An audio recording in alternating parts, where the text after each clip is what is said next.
Well, we finally come to the end of the road. We finally have our 2023 World Cup champions, Spain.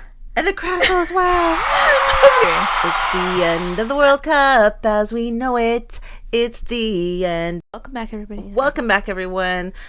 We officially have a winner. It's been a very long but short month at the same time. But what we're going to do in this video, Sarah and I shot the video yesterday about the third place match, the Australia-Sweden match. We pretty much shot it in full. I was going to release that as a separate video, but then I felt I didn't get it done in time. So I was like, I'm just going to put them together, make one long video. So if you only care about that match or you want to stay to the end, the timestamps down, there'll be timestamps down below specifically for that match. I recorded it kind of like a separate video, but I'm just going to put it all together because I actually think we're going to do a few videos about what happened last night, because there is a lot of things that went on last night.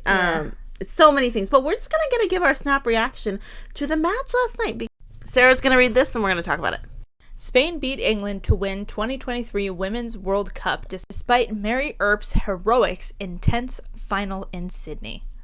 It was tense and incredibly competitive, but Spain ended up coming out on top in the 2023 Women's World Cup final with a hard-fought 1-0 victory over England at Stadium Australia in Sydney. OLGA Carmona scored the only goal of the game with a clinical-driven finish from out on the left. Despite England goalkeeper Mary Earps saving a penalty, Spain preserved their advantage to triumph. The score was 1-0, and I wasn't expecting that score. I was expecting England to score. I was expecting, I was actually expecting a higher scoring game. Yeah, especially in the end there, I thought England was really I thought they were gonna tie it up. Yeah. I thought they were gonna equalize, but it just didn't happen. I mean, Spain was the stronger team, and yeah. And there's so many storylines, so much going on with the Spanish Federation, the Spanish players, that, we're probably not going to talk about it in this video. I think we're going to make another video about it because I was excited for the players. I keep saying they played better soccer. I'm excited for them. I really thought England was going to win. A lot of people who watch our channel are English fans, root for the English team, for the Lionesses. So I know a lot of people who will watch this video are going to be they'll be really bummed about the result, because to get that far to lose, it's hard. Somebody even left in our comments the day before, said they couldn't sleep. Like, they were so nervous about the game. They couldn't sleep. And I understand that feeling, because you want your team to win so bad. Yeah, totally. Seeing the English players at the end being so dejected, so devastated, everything. It's hard to see the losers. But first half, Spain did play overall better in the first half, but I liked what the commentator said. He said Spain was playing high risk, high reward soccer. Like, it was like they were playing like they had nothing to lose. Like, I almost felt like it almost played like England was the side that had more to lose. And I think the idea of that is kind of like going into the games, although people pick Spain, so a lot of people did actually pick Spain to win, their team is such a new, young team. It's almost like if they don't win, they have more time. It's almost like they have 4 more years if they don't win. But England, someone like Lucy Bronze, who has been through so much at this point. I know. It's just heartbreaking to see. But first half, there were a couple close calls by England. I forget who it was. It was right off the crossbar, 2 inches lower. I think it was Hemp. I think it was Lauren Hemp who. But then again, just a couple minutes later, there was a very close call by Spain too. So it was a pretty back and forth game, although Spain had most of the control of the game. And then in the 29th minute, OLGA Carmona, she scored in the 29th minute, making the score 1-0. Crazily, that was the winning goal, because no more scoring after that. I really thought, from either team, that there was going to be at least another goal, if not 2 or 3, but that was it. There was a close call in the 43rd minute for England from a Russo tune, and couldn't score. And at the very end of the first half, Paralluelo, again, very, very close. It was off the post, and that if she would have scored going into a 2-0 going to half, it really would have been hard to come back at that point for England. Yeah. But halftime came around. Lauren James and Chloe Kelly came right at halftime, and those were the switches. And they made a difference. Yeah. They changed formation. They went in there, and it was at that point, England never gave up the fight. Then in the 55th minute, this is where, we're not going to really talk about the refs too much, because I think overall the ref did an okay job. This is Sarah's favorite ref. Yeah, I think she did pretty good. I don't think minus 1 or 2 calls maybe. I think it's crazy. The last 3 English games all had American refs. They had Tori Penso the last two games, and then Katja the game before that. Tori Penso was the first American ref to ref a World Cup game, a World Cup final, men or women's. Yeah, it's because America usually gets really far in the competition that the American refs aren't able to ref the games, but we were there. We made it. We got a medal for something. Reffing. We got a gold medal in reffing. Yeah. But 55th minute, Lauren Hemp got a yellow card, and even the commentators thought this was not. They didn't think this was a yellow card, and perhaps showing her frustration, Hemp goes into the book for a lunge on Codina. On a second look, it appears the England striker didn't catch the Spain center back, who made a meal of the tackle, which I think is like a kind of embellishment. Even our American commentators didn't think that was a yellow card. That happens in every game. This one was no different. And then actually, Paralluelo, she actually got a yellow farther down in the match. So I don't think it was one-sided when Alex Greenwood went down. Ended up really getting hurt in her face and started bleeding. And our commentators also said they didn't think that was a yellow card either, and they were surprised they got a yellow card.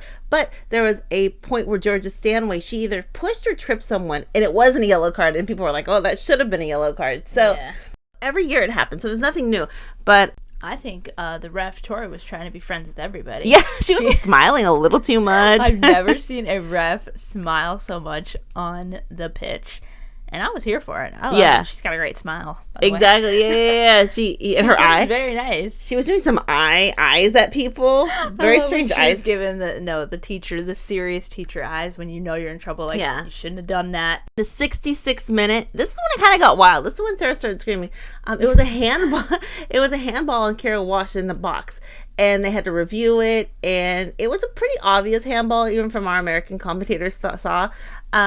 And they came back, and Jenni Hermoso, she was, this was going to put the nail in the coffin for England. But she goes up there, and Lucy Bronze was not happy about the whole situation. She was trying to get that. I don't know if she was trying to get the ball moved back or what. She was getting really technical on the rules. She thought it was too close to the goal, and so she said, "No, bring it back." And Tori was just like, "Calm down, calm down." Jenni Hermoso went up, and she went for the right side. Mary Earps got the save. Oh, she read it right. She knew that was Jenni Hermoso's side, and she saved it. And she was pumped. Yeah, I was pumped. The whole crowd was pumped. Yeah, it was awesome. It was a pretty. I don't know. It wasn't the greatest PK, and I think this is the World Cup of missed PKs and great goalkeeping too. The missed PKs, all the missed PKs have been by such established players. And the goalkeepers doing well, even though a lot of people were saying a lot of these goalkeepers keep leaving their line early. But I think if they did, the VAR would go back and correct that. Then in the 78th minute, talking about that yellow card, that's when Alex Greenwood went down, and she really got bloody. And it was kind of a strange scene. It was kind of the strangest scene I've seen in a while. They needed to get her a new kit. They needed new. She got blood on it. Yeah, they got new blood. Then she was wrapped up again, like we saw. Caitlin FOORD was wrapped up in the Australia game on her head. And Lucy Bronze was doing everything. She was like the manager, the medic, coach, the medic. She was doing surgery. Yes, she was really into it. I nominate her for overachiever. Yeah. Definitely. She was really into it. Give her something. Give her an extra medal for that. Yeah, I wonder. Yeah, she's just so, She's a great teammate. That was in the 78th minute. The last 10, 15 minutes, it really was, I always use the word panic soccer, but, England was throwing everything they could at Spain. Yes, and including their bodies. There was a few really close calls. Lauren James had a really close call. I don't even know what minute it was. It hit off the top of the goal, hit off the crossbar. It was really close. Wanted to equalize so bad, and you could feel it, see it, taste it. The thing that I think was a little bit ironic almost, at the very end, the last 10 minutes, I did think this is kind of a little bit funny. Spain was doing a little bit of time wasting, which we've talked about. England is kind of the queens of time wasting. And then when, then SARINA gets up and says, come on, Ruff, let's go. And some of the players are, come on, let's go. When England's kind of the queens of time wasting. Yeah. It's almost like a touch your own medicine, which is okay. It's completely legal. But there was a moment where Tori said, no, you got to keep going. But I think it was kind of ironic because usually the England are the time wasters and they didn't like it. Of course, you're not going to like it. But at the very end, they had 13 extra minutes and there was a couple close calls. England threw everything they could at the very end, but it was not to be. Spain outplayed them. The fact that a lot of those players played together on Barcelona, a lot of them played together, I think it really helps them just to know how each other work, day in and day out. They outplayed England. I think we're gonna talk about the celebration on tomorrow's show because there was some things that are going on. We don't have time on this episode, but yeah, I have some thoughts. Yeah, there was some really weird stuff that went on. Inappropriate stuff. Yeah, we're gonna talk about that probably tomorrow just because it won't fit on this episode. But I felt really bad for the English team. Of course, I would have felt bad for the Spanish team. But can everybody just win? I know they won, and I felt really bad. But also, I feel like, say if I'm wrong about this, I want to hear what you guys have to say. Or do you feel like more people are going down recently in the last this World Cup? More like, I don't want to say embellishment, but do you think it's getting people are embellishing more, simulations more? Do you think, flopping, diving, whatever you want to say, do you think it's getting more pronounced in the women's game? I feel like it's getting a little more pronounced. It's not like the men's game. The men are ridiculous, but I feel like maybe they've been watching too many men's games, taking notes. But I think it's becoming more and more prevalent in the women's game. Not that I think it's a good or bad thing. I just want to see what people think because I don't know, because it's harder to rep that way too.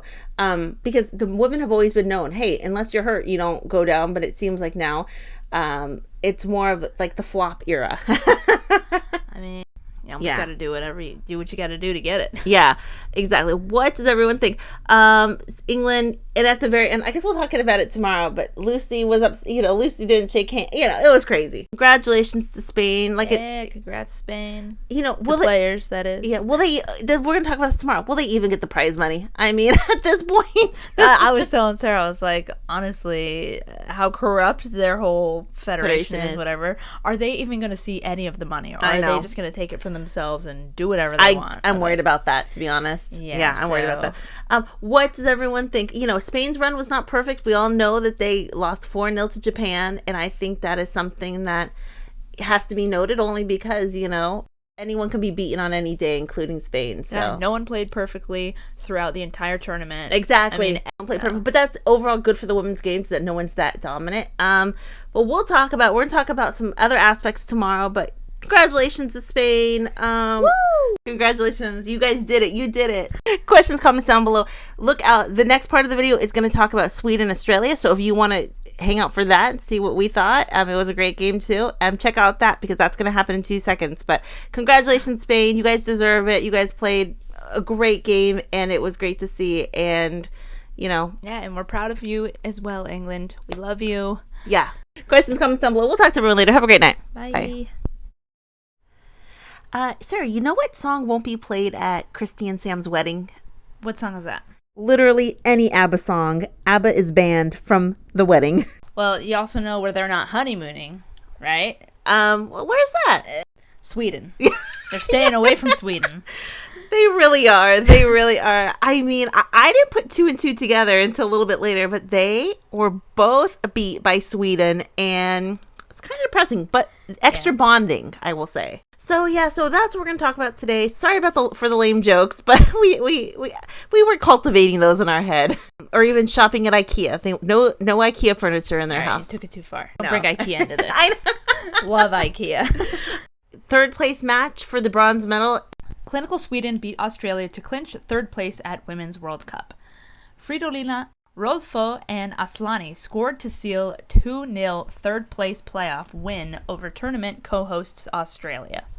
Sweden have picked up their 4th Women's World Cup bronze medal after beating co-hosts Australia 2-0 in the 3rd place playoff match. The Swedes, ranked 3rd in the world, were awarded a penalty in the 28th minute of the game on Saturday after a VAR review showed Australia's Claire Hunt clipped Blackstenius' heel and Rodfo slotted home the resulting spot kick. While disappointed to sign off at the World Cup with another defeat, the Matildas still achieved their best result at the tournament, having never previously gone beyond the quarterfinal stage. Yeah, so I mean, although Australia lost and they were gutted, I mean, what they did for Australia, we've kind of been talking about it. I mean, can't be understated. I mean, those women are stars, but it would have been nice for them to have a final win in the 3rd place match. Yeah, would have been cool, but... And it sucks, too, because at the Olympics, they lost the 3rd place match to the United States. They came in 4th at the Olympics. 4th is kind of... 2nd and 4th are kind of the 2 hardest spots to be in, I think. Yeah. Obviously, going into the game, after that English match, a lot of people are talking about they just were emotionally, physically exhausted from everything that happened in that match. And the emotion part of it can't be understated. Also, Alana Kennedy still was not fit to play. She is still doing concussion protocol. It does make a difference. Although I think Sweden wasn't going to be beat today. I think they just really had a game plan, and they were just more rested, and they looked like they had more fire in their eyes. Yeah. Sweden's ranked 3rd, and they came in 3rd at the World Cup. Very appropriate. Yeah. You know what I mean? Like a pretty fiery matchup. They're pretty chippy, got pretty physical there for a little bit. There was a fist fight almost. Going into the first 10 minutes or so, Sweden from the first minute had a shot. You know what I mean? Yeah. They came out fire, and I actually got confused. I thought the Swedish team was the Australian team for a second. Yeah. The commentators were talking about the Australian team did look a bit nervy. In the 17th minute, there was a bit of Australia threat.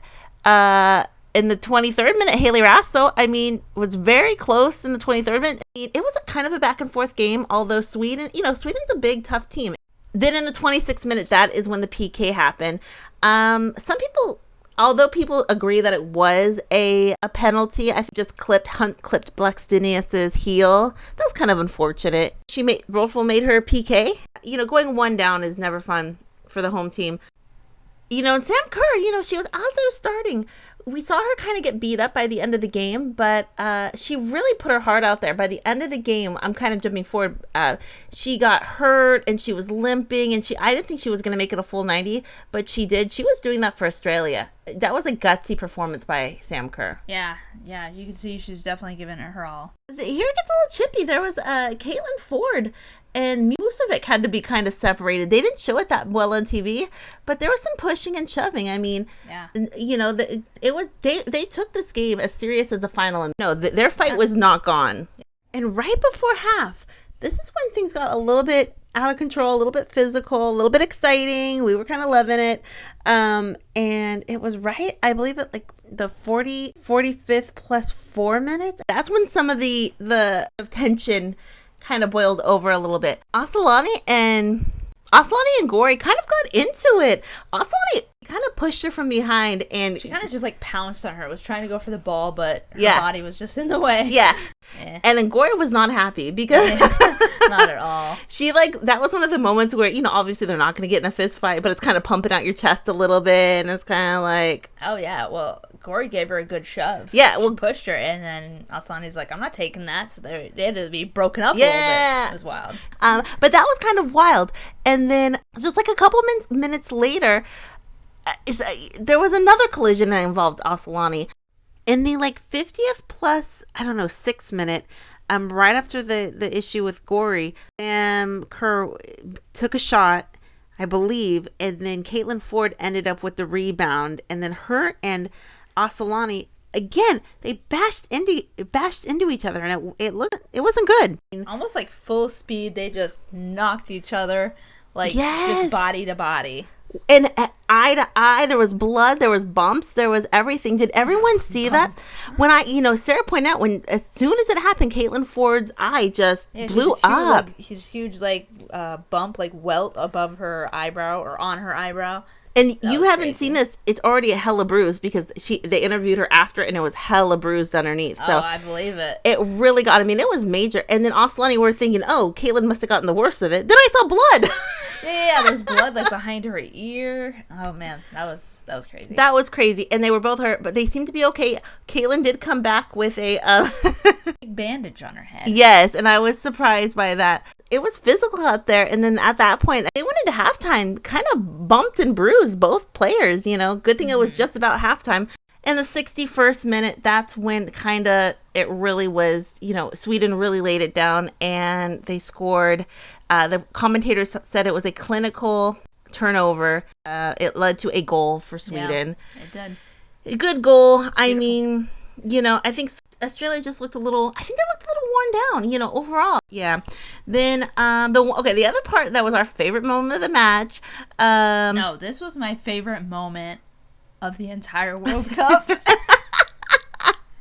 I was a sucker for this moment. Let me know if y'all agree. This was my favorite part. I love this moment. It was beautiful. Yeah, it would have been a love story if... It would have been a love story in a different... Yeah, in an alternate universe, this could have been a love story. Yes. This could have been like the origin story of their love. And the hearts popping out above their head. Yes. You're the only one in the room. Yes. Kind of a romantic moment. The 81st minute, there was a beautiful, beautiful storybook moment where in the 81st minute, there was a close call, Australia shot or something. And the goalie, Mušović, grabbed the ball, reached over. She caught the ball over her teammate, over Bjorn. I believe it was Bjorn. Over Bjorn. And the way Sarah's going to insert a picture here. Yes. But, the way she caught it was just like above her head and over, and oh my God, it was beautiful. And she just caught it was like haloed over her, and she caught it, and then Bjorn just saw the moment and went for it. She went for that hug, and it was so cute. It was the most iconic moment in history to date. It was my favorite moment. It was so beautiful, and even the commentators loved it. They're like, they get a whole Mušović get a hug from Bjorn. Yeah, they loved it. It was so cute. So beautiful. They both loved it and were laughing and smiling, and I didn't replay it like 5 times. She did. No, she made me rewind. It was so beautiful, and I thought it was hilarious. It was so cute, and so yeah, that was probably my favorite moment, but that was a beautiful moment. And, that was kind of a moment for Sweden. It was the 81st minute. They were already up by 2. And by that time, Australia looked a little disjointed. They looked tired. They looked emotionally exhausted. But that was kind of the 81st minute. The last 10 minutes, there was some chances from Australia, but that was pretty much it. Sam Kerr, again, it was a gutsy performance at the end. I don't think she was coming out for anything until the very last moment. She was going for it, Yeah, totally. And I feel, Australia, they did not win, but they won in Australia. You know what I mean by that? Of course, they won in our hearts as well. Yeah, and I'm happy that so many positives came out of this World Cup for Australia. What they did for their country can never be understated, and I thought it was very cool. And we're going to talk a little bit more about this, maybe the Australia part. I guess I'll mention it here. But Sweden was so happy, and I was so glad. I was so happy to see them. We saw a cute. I don't know whose Instagram it was. Maybe it was Rolfo. Her and Magda were eating pizza. They go, "This is what third place looks like." And drinking beer. It was really cute. They were really excited. And singing. Yeah. So they, I was pumped. Yeah, they deserved it. What did everyone think about the match? Also, were you wondering if certain Kristie Mewis was there? I was wondering. Oh, I knew in my heart of hearts that she was there. We saw I saw one picture of her there, and it was from one of Sam's friends. Video? A video of a picture. It was from one of her Instagram stories, and she was right there in the crowd. She was playing with her hair. I know. Whether she's on the field touching her bun or in the stands with her hair down. I love it. She loves touching her hair. To see it. She has great hair. Oh, yeah. Yeah, I would touch it all the time. But I guess we're going to talk more about the Kristie, Sam aspect, because I do want to do another video just about what's happened, even with them in general. But Australia and Sweden, pumped for both those teams. In my heart, I kind of was wishing this was like the final. Wouldn't that have been a good final? In my heart, I was wishing that the Mušović moment was with an Australian player. I don't know. That would be like bringing two countries together. Like, I know we're enemies, but at the same time, here's a hug. That would have been beautiful. That would have been beautiful. Maybe it should have been Gorry and Asllani at the very end. They would have punched each other. Probably. What does everyone think? Questions, comments down below. Are you guys getting excited for the Spain-England match? I am. We're getting up at 5 a.m. our time. We're going to get up, watch it live. It'll be exciting. What does everyone think? Questions, comments down below. And we'll be back. What did everyone think? It was a great match, you know, and at the end of the day, as much as Australia wanted to have that win, everything overall was, they could never not be happy about it. You know what I mean? Yeah. It was such a positive, and hey, 4th place isn't too shabby. Better than 10th place. Yeah. Or something worse than that. Yeah, exactly. Round of 16 like America. And they were in the group of death, too. Questions, comments down below. We'll talk to everyone later. Have a great night. Bye.